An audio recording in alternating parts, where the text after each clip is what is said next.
Alhamdulillah, siang hari ini kita semua berbahagia karena dapat melaksanakan solat Jum'ah bersama, selesai merayakan Hari Raya Idul Adha dengan selamat dan sejahtera. Karena itu marilah kita bersama-sama merenungi makna dan hakikat yang terdalam dari Hari Raya Idul Adha kemarin. Kita sudah melaksanakan Hari Raya Idul Adha. Secara bahasa Id memiliki makna hari raya. Adha bermakna hewan sembelihan. Artinya pada hari itu kita diperintahkan oleh Allah Subhanahu wa taala untuk berkurban dengan menyembelih binatang untuk mendekatkan diri kepada Allah Subhanahu wa taala. Hari istimewa itu juga dapat dimaknakan dengan hari raya haji. Karena sehari sebelumnya umat muslim yang berhaji melaksanakan wukuf di Arafah. Hari Raya Idul Adha juga dinamakan dengan Hari Raya Besar, Idul Kabir, karena mengingat peristiwa penting sejarah Nabi Ibrahim alaihissalam wassalam dan Nabi Ismail. Kendati telah berlalu, mari kita bersama-sama belajar dari kesuksesan Nabi Ibrahim. Imam An-Nawawi bin Umar Al-Bantani dalam kitab Nasihul Ibad mengisahkan tentang Nabi Ibrahim ketika ditanya apa alasan utama Allah Subhanahu wa taala mengangkat Nabi Ibrahim menjadi Khalilullah, yaitu kekasih Allah Subhanahu wa taala. Nabi Ibrahim menjawab dengan 3 alasan. Yang pertama, Nabi Ibrahim selalu mendahulukan perintah Allah Subhanahu wa taala. Yang kedua, Nabi Ibrahim selalu tawakal kepada Allah Subhanahu wa taala. Dan yang ketiga, Nabi Ibrahim pribadi yang peduli terhadap orang lain. Ma'asyiral muslimin rahimani rahimakumullah. Rahasia yang pertama adalah Nabi Ibrahim menjadi Khalilullah atau kekasih Allah, mendahulukan perintahnya.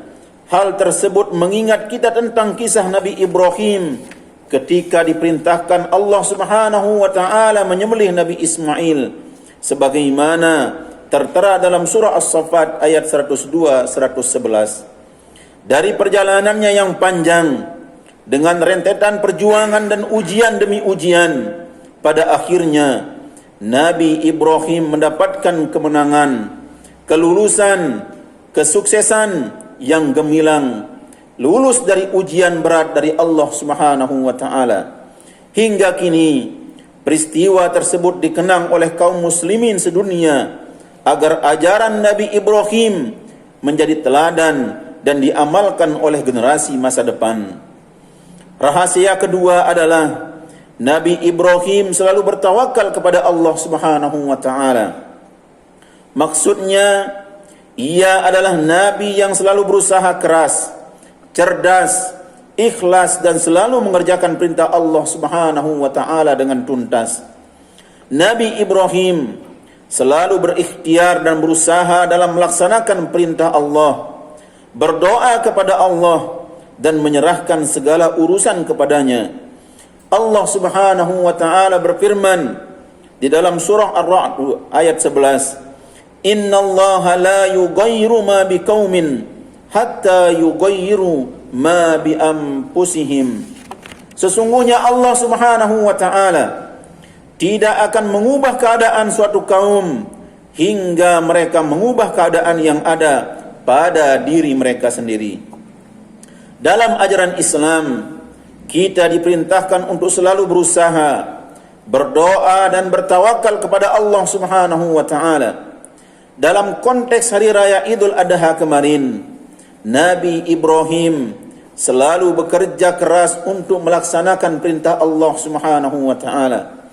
Ia bekerja cerdas dengan mimpi hingga 3 kali, juga mendiskusikan dengan Nabi Ismail. Dengan demikian, Nabi Ibrahim menerima perintah Allah Subhanahu wa taala tersebut dan mengerjakan dengan ikhlas. Tujuannya hanya kepada Allah Subhanahu wa taala.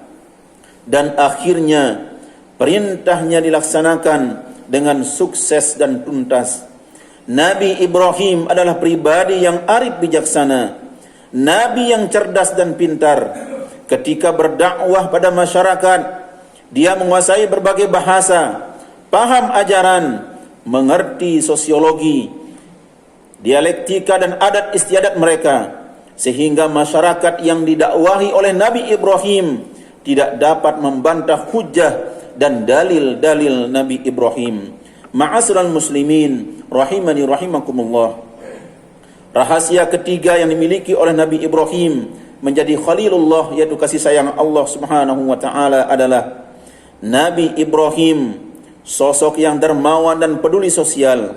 Nabi Ibrahim tidak pernah makan pagi dan makan sore kecuali disertai dengan oleh kawan.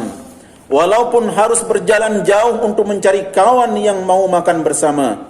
Dalam konteks refleksi hari raya Idul Adha, kita diperintahkan untuk meneladani Nabi Ibrahim, bahwa janganlah harta, tenaga maupun pikiran, bahkan putra yang soleh pun akan dikorbankan demi menjalankan perintah Allah Subhanahu wa taala.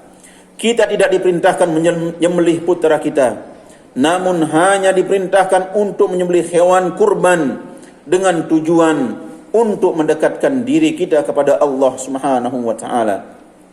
Selain itu, kita juga diperintahkan untuk menjadi seorang yang peduli sosial, membantu sesama yang membutuhkan, terutama bagi saudara-saudara kita yang sedang tertimpa musibah. Mari dalam mengingat dan semangat hari raya Idul Adha ini, kita menyisihkan sebagian harta untuk membantu saudara yang sedang membutuhkan. Semoga mereka diberi ketabahan, kesabaran dan kemudahan dalam menghadapi penderitaan ini. Ya Allah ya Rahman, ampunilah umat Nabi Muhammad sallallahu alaihi wasallam. Bimbinglah mereka, sayangilah mereka.